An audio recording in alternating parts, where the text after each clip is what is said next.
Welcome. Bonjour. Hola. Welcome to Taking Control. This is episode 98. Wow. Which is exciting. My name is Kairos. I'm sitting next to the beautiful and lovely Hermina. We got a lot of really cool things that we're going to talk about today. Yes, we do. A lot of things that deal with Google, Amazon, Uber. There's some really cool news that's coming out. A lot of cool news, a lot of new features, a lot of great updates. Yes. So, very much so. And we're like super excited to be here with y'all today. Can you sense our excitement right now? Well, I mean, I think they're more excited to see me than That's you. Fair. That's fair. That's fair. You got beauty and you got me. So, and my mustache. I grew a mustache, which is the first time ever. I never had this before. So you're seeing it for the first time.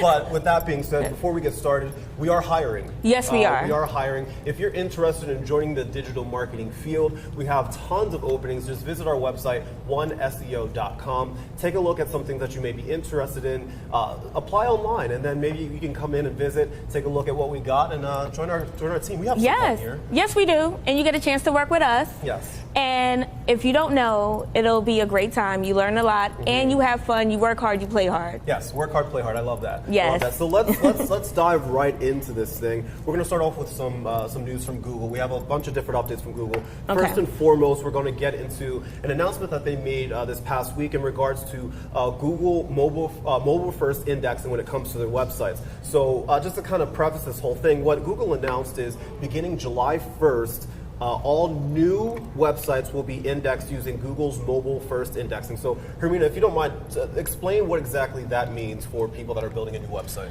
That basically means that Google is going to crawl your website on a mobile version. So it's going to do it as if it was looking at your website on a phone. So it's not going to look at the desktop version first. It's going to look at the mobile version first. So your website has to be mobile friendly. The user experience has to be mobile friendly, and that's what is going to boost your rankings, make sure your website gets found, and that you're not, behind in the times. Right. So right now, all the older sites won't go to that mobile first, but anything new as of July 1st that has not already been found by Google search is going to start with that mobile first indexing. Right, and this is important because, just in general, and you can talk a little bit more about this as well, websites should be mobile friendly just in general. Even like old websites, new websites, they should be mobile friendly. Can you explain why it's more important now than ever for websites to be mobile friendly? Well, just think about it. Everyone searches on their phone. Everyone has a smartphone. Everyone has a smart device, whether it's a phone, a tablet. So you want your user to have the same experience, whether they're on a mobile device or the desktop. You want to kind of make it a seamless experience. So if they have to buy a service, find information, purchase an item, they don't have to say, well, I need to go home to my desktop and buy it later. It's kind of like, I want to buy it now, and they can do that on your website. Right. More and more people are using their mobile devices more than a desktop. So it's highly important that you have your websites ready for that. One of the very important reasons why is because let's just say you have an e-com website. If it's not mobile ready, your conversion rate is going to go down because people cannot do things directly from their phone. I forgot what the stat was, but I think it was, I know on Facebook specifically, and I'm sure this transfers over to Google as well, I think it was about 87 to 90% of people will visit your website or your social media platform via a mobile device as opposed to the stats are about the same. Mobile devices as well. You'll find more people will visit your website mobile first. Even if they eventually go to desktop, they definitely will look at it mobile first. So if their user experience is great mobile, they wouldn't even have to go to desktop. Most of the time they end up going to desktop if whatever action they want to complete, they can't complete it mobile. So making your website mobile friendly first is a great way to keep people engaged, keep them on your website, and so that if they have to leave, they're going to come back. It's not, I'm going to leave and I might go back, or I might remember to go to my desktop, because now I'm going to say, well, maybe I might find somebody else where I can do it on my phone and I can get it now. Right. So if you have an older website that isn't maybe not necessarily affected by this right now, but if you have an older website, what should you do to go about making sure that it's mobile ready? Well, now you want to update your website. You want to make sure that your website is responsive, so that it's mobile ready. So this is the time that you want to check all those things. If you're thinking about doing a website redesign, think about doing it mobile first. Talk to your web team, talk to your design team, and make sure you have a plan in action. If your website is not already mobile friendly, you need to get it mobile friendly sooner rather than later, because now you're missing out on a ton of business. Right. And that's something that we can actually help you with. I know there's a couple clients that watch this show every week that are already aware of how we can help different people get your website ready for mobile devices. But if you're not a client and you're confused about how to go about doing all of this, that's okay. There's a lot of confusion out there, but that's what we're here for. That's what everybody that you see behind me right now, that's what they're here for. They're here to help you. So if you're confused about how to go about this entire thing, contact us. Let us know. Just talk with us. Even if you are a client, and if you're not sure about certain things, give us a call, and then we'll talk with our developers. We'll figure out everything for you. Because this is very, very important. Yes, it is very important. You want to get as much information as possible, because sometimes I think people think, oh, but you can see my website mobile. Right. Yes, I can see it mobile, but is it mobile friendly? Right. Can I click a button with ease, or are the links too small, or are they too close together? Right. So these are the things you have to think about and know about and kind of educate yourself on, so that your user has a great experience. Just think about yourself.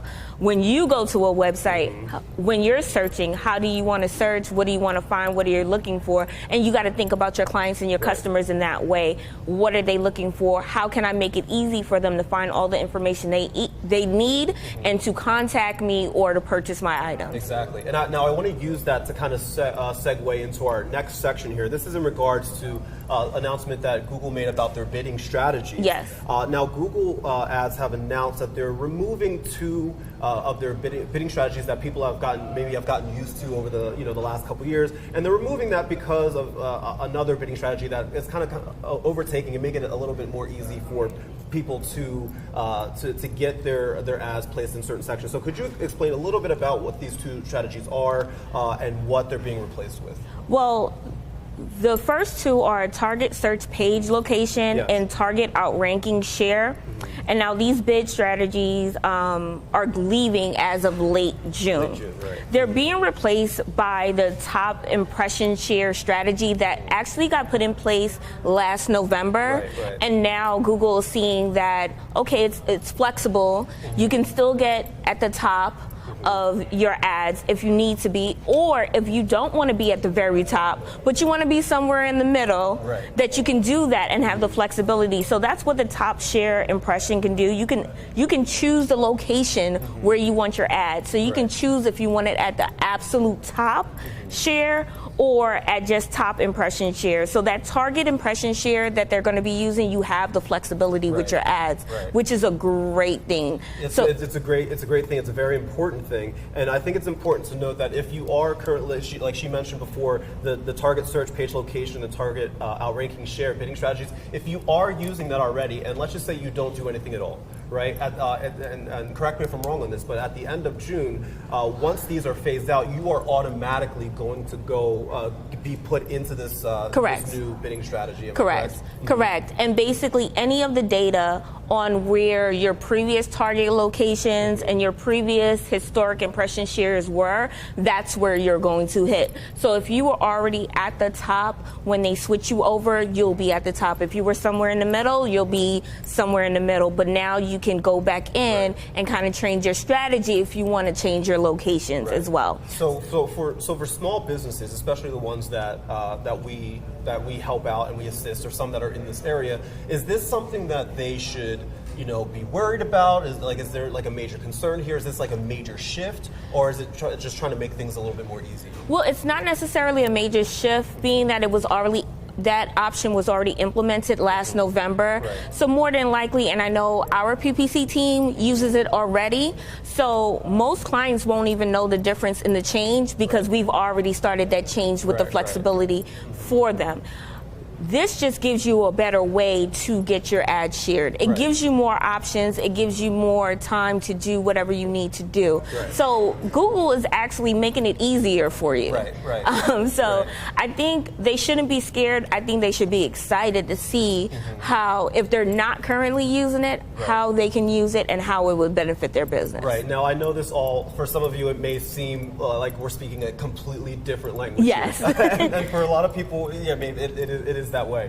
But like I said before, just like with the previous topic, if this is something that you've maybe heard about and you're not sure what's going on, but you know it's something that could affect your business and the way that you go about Google searches, we can help with that. Yes, we're here for you. Definitely. You see how I'm just like tying in everything with what we do here? I love that. That's right. Just like I tied in my mustache with my face today.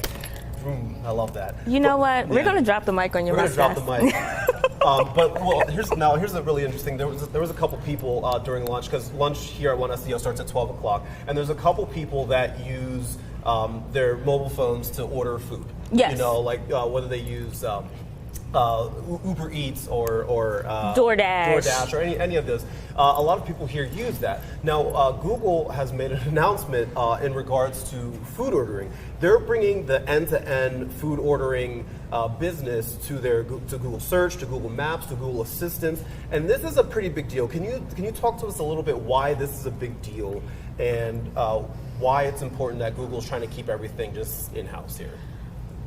I think it's more of the ease of everything. Now you don't have to go to different apps to order food.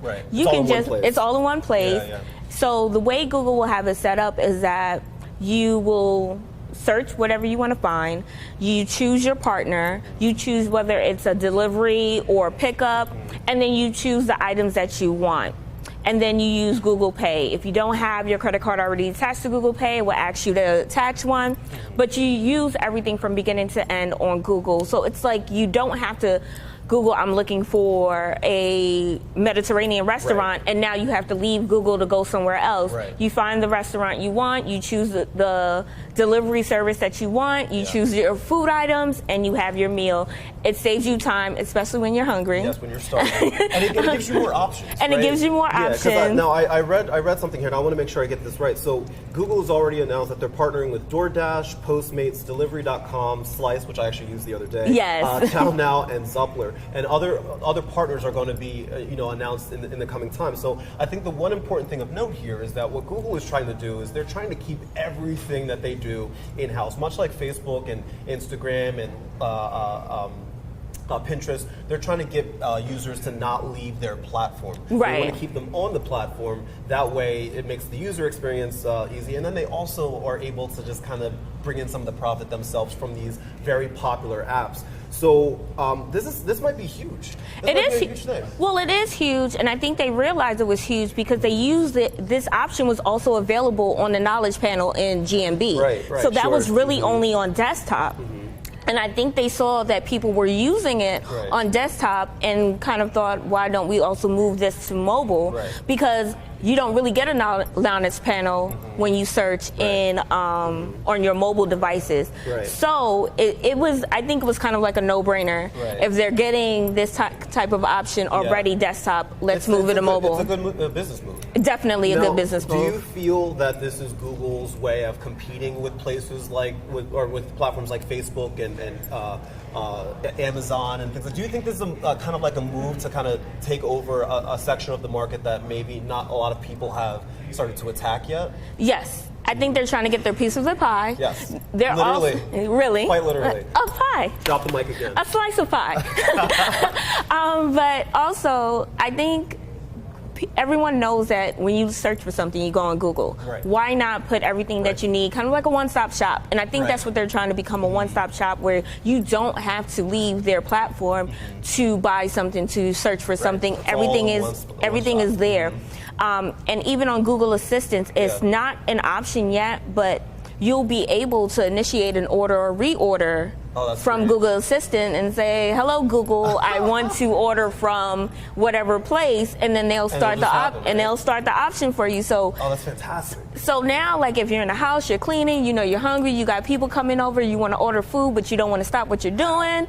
So I think as it goes on, Google's thinking about their user experience and the ease of it all. Yes, no, that's great. And I kind of want to use that to kind of shift into what Google's doing in regards to rebranding their mobile search UI. And you and I talked briefly about this right before the show started, but could you go into how Google is rebranding this mobile search and how it ties into the food ordering experience? Well, right now, with the ease of everything, Google is making sure that you see text ads and organic searches better. So now with the text ads, you'll see where it says add the link to the page for the ad in a black font above the ad now. Before, it used to be a little green box at the bottom of the text ad. Now it's going to be a black line of text at the top of the ad. With the organic searches, now you have a favicon, which is your like the little picture, the little logo of your company, as well as the breadcrumbs to the page for that particular results that shows up. So now Google is making sure that your stuff is branded, not just on your page and on your website, but on Google's website, so you can be found better. So what does this mean for small businesses? Like, why is this important to them? Now you're getting seen, but now people know your brand. If they did not know your logo before, now as they see your logo again and again in the search results, now they're putting your icon, your brand to your name and tying it all together. So now when they go through search, they don't mistake your brand for somebody else's, because everyone's favicon is going to be different. It's going to be part of your logo. So now they know, okay, I remember this logo. This is the one I want. So would you say, because I know we talk a lot about the various touch points that people kind of go through before they purchase a product. We were saying, what, it's 8 touch points before somebody will actually take advantage of a product or buy it or purchase it or whatever they need to do. Would this be considered a touch point that that a company can utilize in order to get people to eventually buy or take advantage of their services? Yes, definitely. It's not really changing organic search. It's just making it better. So now you are able to kind of brand your organic search. So before, like I said, everything was kind of generic. Everyone looked the same. You had to actually look at the link to make sure it was the right company or the right name. But now with the favicon there, people can instantly see, okay, this is you. So it's like a trust factor. Like, you're building trust and recognizability. You're building trust and you're building brand awareness. Which is important. Yes, definitely. Which is really important, especially when it comes to those trust points. Now, you were talking a little bit about the kind of ads that pop up on Google, but I want to shift into kind of a new ad strategy that businesses can kind of start taking advantage of. And this is on Amazon. Amazon just recently announced that they're going to introduce video ads on their mobile app search results. That's huge because, I mean, videos as opposed to static images or text, videos are through the roof when it comes to catching a user's eye. Correct. So this is a big thing. What are the details behind this, and why is Amazon even taking this route in the first place? Well, I think Amazon is going to take this because they know millions of people use their app. Also, they know a lot of searches start on their app, as well as Google. So they're trying to get a piece of the pie on ads, and they're coming in right behind Google and Facebook as the third largest platform for ads and searches and things like that. So they definitely want to stay relevant. What's the benefit of it is that now these video ads are going to be relevant to the products that you're searching. So if you're searching a certain type of clothing, sneaker, device, or electronic, or a household appliance, now you're going to get ads relevant to those things that you're searching. Most of the time, if you see an ad and it's laying out everything that you want, you're quicker to probably go to that product too, because hey, you just did the work for me. Absolutely. So, and one of the things that's important to note here, I believe that they have already started testing this on Apple devices. Yes. Like if you have an iPhone, you've probably seen this on Amazon's apps already, but they're going to start rolling this out into the Android market later on this year. Am I correct? Correct. And that's huge because, I mean, everybody has either an iPhone or an Android, so you can your business can take advantage of this market of people who literally are like this every single day on their Apple devices or their Android devices. We should note, however, that to take advantage of this, you do have to have a $35,000 budget minimum. Am I Yes, correct there? it's a minimum budget of $35,000, and that gets you a spot at 5 cents per view to run an ad for 60 days. Right. So you may think that it's a lot, but just imagine how many views you are getting So for much. 60 days. So much. Billions Yeah. and billions of people are on Amazon every day. Right. And I can't stress this enough, because you said this before, that Amazon is the third biggest platform Yes. behind Google and Facebook. Yes. And it's only increasing. Yes. Right? It's only like the exposure is only increasing. So yeah, it may seem like a lot of money, but in the long run, this could be very, very profitable for you if this is something that you decide to do. Am I correct there? Yes, you're basically putting your products in the forefront, in the view of people that are already searching for products like yours.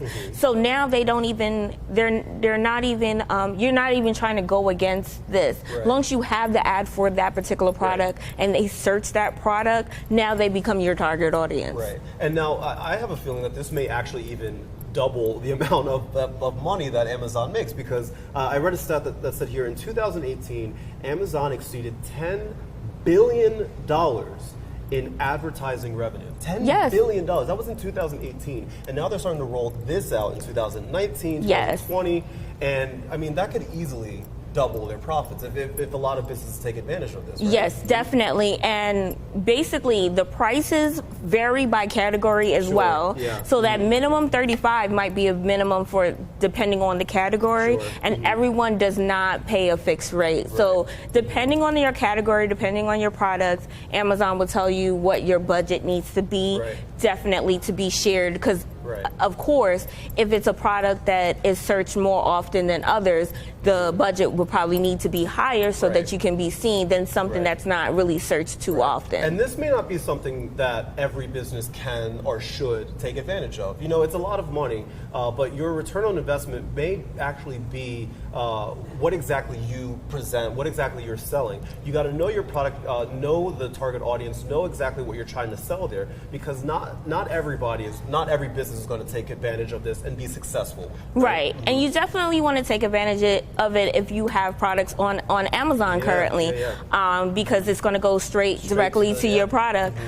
So if you haven't tested out and you want to test it out, as far as if you're not using Amazon as another platform to sell your products, maybe this might be something to think about, to test it out before you do a video ad for your product, to see how well the product is being searched, how many people are viewing it, how many times the pages come up. So you can start looking at those analytics before you even start testing out, okay, let me do a $35,000 budget for an ad. Right. So now, before we head into our last topic, I just want to really quickly just give a shout out one more time to my mustache. I've never had this before. I thought we were putting it to bed. We're not putting it to bed. This is my mustache, and I'm so proud of it. This is I'm so getting important to me. clippers after we're done. You're not the only one. People have strong opinions about my mustache, but I'm keeping it out of spite. I think there's a rule in the handbook that we can't have them. All right. Well, I guess I'm and if there shaming this isn't, I'm writing it in afterwards. Well, with that said, we're going to kind of segue. That's a beautiful segue into our final topic here, which is Uber. Yes. I know you over the last couple weeks, like we had our big our 10-year anniversary party. Yes. A lot of the people here took advantage of Uber and Lyft to get safely to and from the party. Correct. Now, Uber has announced that your account can actually be deactivated if a rider has a low rating. Could you explain about what that means for riders with a reputation of bad behavior? That means you cannot use Uber anymore. Yeah. Before, for drivers, they would get their account deactivated if they went below a 4.6. Riders, right now, if their ratings are low, they can still use Uber and still be obnoxious or be rude or not clean, and they're riding along and being a humbug to the drivers. Yes. Well, now Uber is saying respect goes both ways. Yes, that's a big deal. That's huge. I mean, I just think in general, in regards to how we treat each other as a society, I think respect does go both ways, because I know that Uber has put Uber and society has put a lot of focus on the the behavior of the drivers, and rightfully so. Correct. In regards to how they treat their passengers. But you're right, it goes both ways here. Correct. So what Uber is saying is that if you have a history of bad behavior, they will just say you can't use this app anymore, and that's a big deal because there's some riders, and I've been in a car with a couple of them that are just plain rude. So how Uber is going to figure out who gets deactivated? They're going to base it upon if your rating falls below your city's average rating. Right. It's going to change per city, right? Yes, it's going to change per city. So if your city's average is a 3 and you have a 2.8. Be careful. If you have a 2.8, just walk. Just walk to wherever you need to go. But let's say your city is a 4.8 in average, and you go to a 4.5. Uber is not going to just deactivate you right away. What it will do is give you tips on encouraging you to be polite, how to keep the car clean. It's going to give you tips on how to improve your score before you get to the point of deactivation. So they're kind of like, we're going to give you chance after chance to improve your rating before we deactivate. So if you get deactivated after the tips, that really means you did not want to take heed. That's on you. You're just walking from this point forward. But it's funny because this announcement actually comes on the heels of the other announcement that they made in the past couple weeks, where they announced if you're a rider, you can actually quiet your driver. Did you see this? So you can, like, if you don't feel like, if you don't want your driver to talk to you, right? You want to get in, you just want to have a silent ride and read your book or play on your phone. If you don't want your driver to talk to you, there is a shut my driver up feature. I don't want to talk to you, which is me. Like, which is me too. I have nothing against Uber drivers. I'm a people person. I do like to talk, but sometimes I just want to sit in silence and enjoy the ride. And honestly, yes. After that initial hello, how you doing? Welcome into my car. Hi. Yeah. After that initial, just let me sit and enjoy the quiet. Let me enjoy the quiet.